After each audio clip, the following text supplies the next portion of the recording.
Jar Oil. The company have filling stations across the country, and our rates are relatively cheaper than anyone else across the country. Jar Oil is the biggest producer and distributor of cement in the country with the most competitive prices in the market.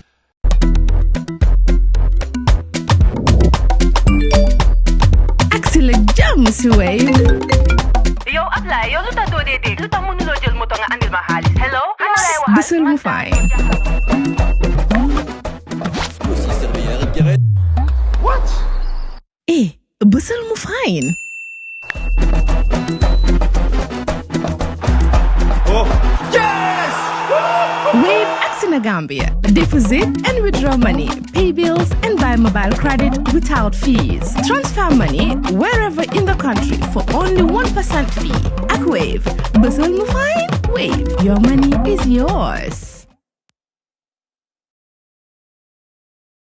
Welcome back. The Minister of Information, Media and Broadcasting Services, Dr. Ismaila Ceesay, is with us. Now, normally we don't usually repeat things on Coffee Time. Once they are aired, they are off until, if they're ever repeated on another edition of the program. But today we're going to repeat Alagie Barrow. Why? Because Dr. Ceesay was listening to Alagie Barrow as he began his essay this week, but then he was distracted by something else. And since the subject of Alagie's conversation this week has to do directly with him and his ministry, he came in and asked that I rerun the Alagie Barrow commentary so that he can listen to it, every word of it, in the studio. So in deference, Doctor, here is Alagie Barrow once again. In 2023, the Gambia Public Utilities Regulatory Authority invited interested bidders to submit bids for the procurement of a broadcasting compliance, recording, and monitoring platform. What is a broadcasting compliance, recording, and monitoring platform? It is, and I quote, a software system designed to help broadcasters ensure compliance with regulations and record content for various purposes and monitor content for quality and other relevant metrics. PURA's bid stated that, and I quote, a key requirement was for a broadcast content monitoring and logging system that is able to record and archive the transmission of any kind of radio and TV station broadcast, to allow content control and monitoring.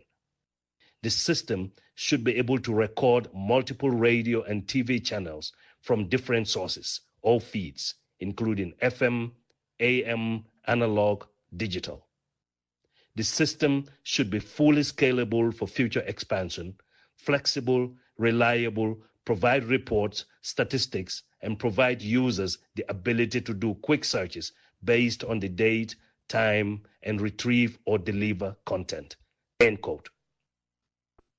Last month, it was reported that, and I quote, His Excellency Mohammed B.S. Jallow, the Vice President of the Gambia, on Wednesday, 30th April 2025, presided over the launch of PURA's Broadcasting Compliance, Recording, and Monitoring Platform.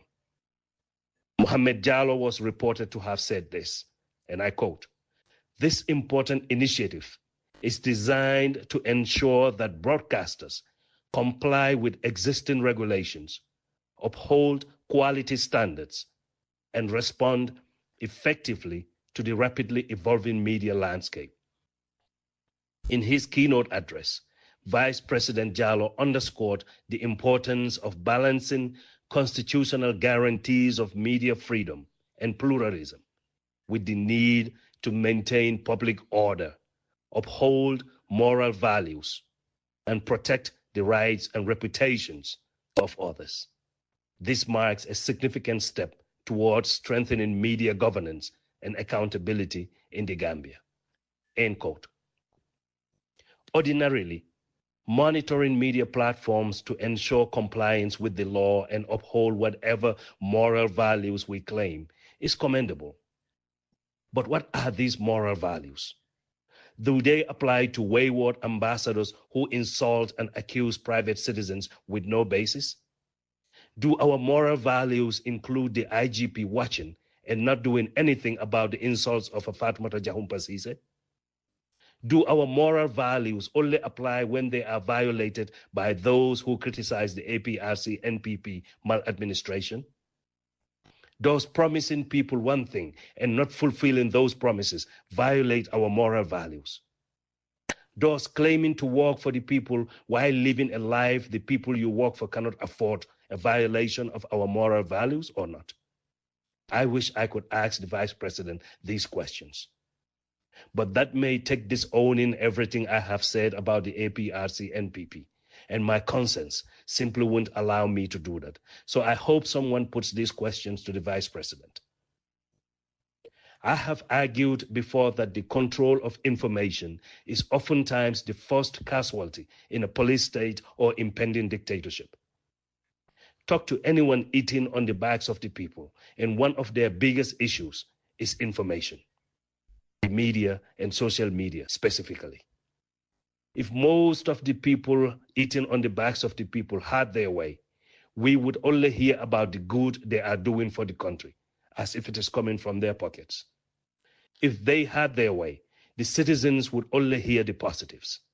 They will tell you they believe in media freedom, but as the Vice President said, that freedom needs to be balanced with moral values.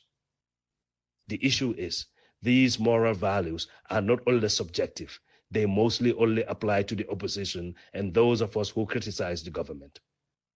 You can say whatever you want about my Bandam Adama Barrow, but those advising him certainly know the right people he needs to maintain the police state that the colonial state is today. To the GPU, if you think your job is difficult, let me comfort you and tell you that as elections get closer and people become more emotionally charged, your job will be even more difficult. I wish you all the best. And if I will advise you of anything, please take time to familiarize yourself with a broadcasting compliance, recording, and monitoring platform. Ask PURA for a tour and see if they comply. It will be good for you, I promise. That's Alagie Barrow. Doctor, good morning and welcome back. Good morning, Peter. All right. Well, you've heard the full broadcast now. Yes, I think I thought I was listening to it, but I was also distracted, like you say. I thought it was a critique of the broadcasting platform, but it's not, actually. I think he really... Well, he thinks this is taking us, as close to this being, the police state. Some people take it to I think he got that wrong, but also I think his argument was filtered down to moral values. Actually, that was the Vice President's speech. He took that word moral values, and this is subjective, as he rightly said. But I think let's look at the broader picture.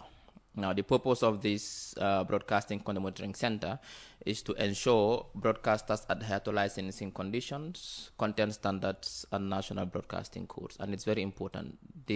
This just monitors what people are broadcast, and it tells them for 6 months, so that today, if you make a complaint against a particular TV station already as a citizen, it also has to do with consumer protection. We can go back and see what has been done, so we can get evidence. It's got nothing to do with censorship, because it doesn't stop you from broadcasting. But whether what you are broadcasting aligns with your licensing conditions, but also with the licensing code. So what it does is that it monitors content for offensive, harmful, or misleading material, and this safeguards public interest, and also it safeguards also vulnerable groups. Okay, so what's offensive material?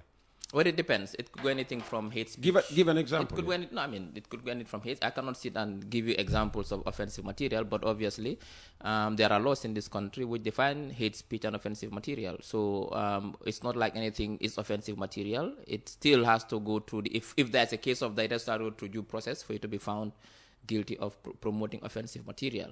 But this, Peter, is to protect our democracy, is to protect media freedom, but also protect citizens as well. So, I mean, I've listened to his submission. I don't think it's a bad one. I think he has a case. Their moral values are subjective. What do you mean by moral values? Who defines what moral values are? Apart from that, to be honest, I think he did us a good job in promoting this platform. for what's I thank him for that. And what's harmful content? Well, it could be content that that. I'm trying to learn so that I avoid it could what is be content offensive and what is harmful. That it could be content that has to do with that can hamper the development of children, for example. That can be an attack against a particular group. It could be a minority group, an attack against a whole society. So I cannot here say exactly what is harmful content. It's not for me to judge that. I think when that case arises, is for those who determine that to see what is harmful content. But actually, the idea is to ensure that media freedom prevails, but at the same time, citizens' rights are protected. Okay. So when a National Assembly member sits in the National Assembly and describes, protesters as cockroaches and mice, that would be harmful content, wouldn't it be? Well, if someone thinks it is, and it is broadcast, and someone can raise that up, the National Assembly broadcasts online, doesn't it? Actually, I don't want to speak for the National Assembly member, but I've been following that debate, and what I listened to, he did not call the specific protesters cockroaches and mice. He did not. What I listened to is that he said that we have a democracy. That is why now every cockroach and mice is out and is demonstrating. Not particularly referring to the demonstrators. I mean, obviously, the language is tasteless, obviously. I mean, even if you want to fight anybody, you cannot use that language in the National Assembly. But my argument is that he did not particularly refer to this group of gala protesters as mice and cockroaches directly. He just said that just nga ne rek legi mom golo gong bu nek mu jog mu demonstrate. So I think it was a direct translation that maybe that went wrong. But again, like I said, it's PURA's job to do that. They do the operational job. Our role is to come up with the policies. We come up with a policy that there should be some monitoring of content in this country, which we think is important, so we can protect citizens and vulnerable groups as well, to discourage hate speech and so on and so forth. So that is the purpose of this, not to censor any media. And like I said, Peter, our role as a government and our intention is to promote media freedom in this country. Yeah, that doesn't change. Just about reaction to the National Assembly members' characterization of maybe the tendency to protest in this country these days. It depends on who is criticizing and who is saying what.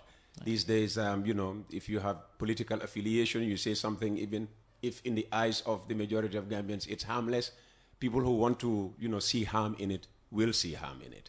But that also goes across the other aisle as well. That's what I'm saying. That's what I'm saying. So, but I mean, I am saying as a politician, it depends on who is listening to you. So, a CA politician, for instance, says something.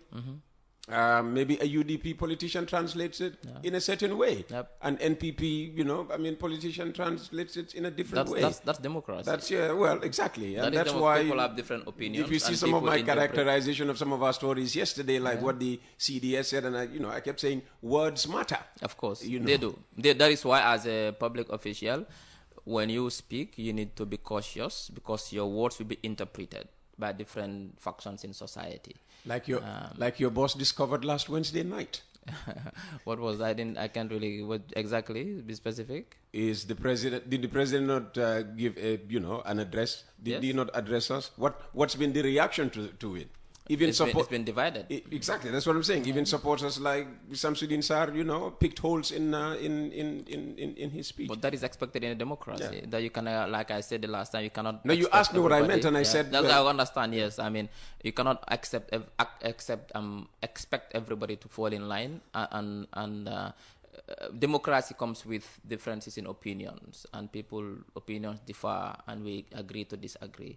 So it's quite normal, and the debate is interesting. Alagie made a point, though. A system that wants to clamp down on democracy starts with information. They try to control, the information narrative. But we are not. This system is not to control any narrative. This system is to record content that is aired on radio and TV. With a view to doing what? With a view to ensure that perhaps if there is hateful or harmful content promoted, so that people, even you, can go and report to say, you know what, Peter, West Coast Radio said this yesterday, and they can go back and see whether it is the case or not. It's things like that is to make sure that And it's also part of licensing compliance as well. So for me, to be honest, to launch this a year before elections, given the sort of vibes you're getting, especially in the independent media landscape, raises a lot of eyebrows. Peter, I can guarantee the timing is just coincidence. This has been in the making forever, and the procurement process in this country takes ages, particularly procurements like this. The timing, to be honest, is just mere coincidence. The purpose of this platform is purely to monitor broadcast content, to protect citizens, but also promote media freedom. That's all, nothing else. It's not created to censor the media or to do anything.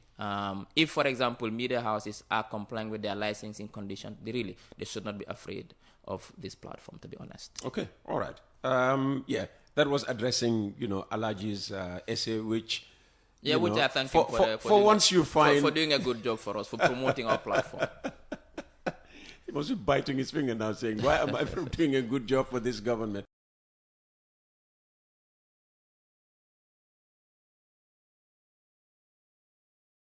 Jar Oil, the company, have filling stations across the country, and our rates are relatively cheaper than anyone else across the country. Jar Oil is the biggest producer and distributor of cement in the country with the most competitive prices in the market.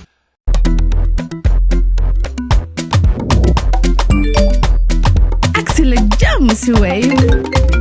Yo, apply. Yo, luta do dede. Luta mo nulo jël moto nga andil ma xaalis. Hello? Busel mu fine. What? Busel mu fine. Oh, yes! Wave Axina Gambia. Deposit and withdraw money, pay bills and buy mobile credit without fees. Transfer money wherever in the country for only 1% fee. Ak Wave. Busel mu fine. Wave. Your money is yours.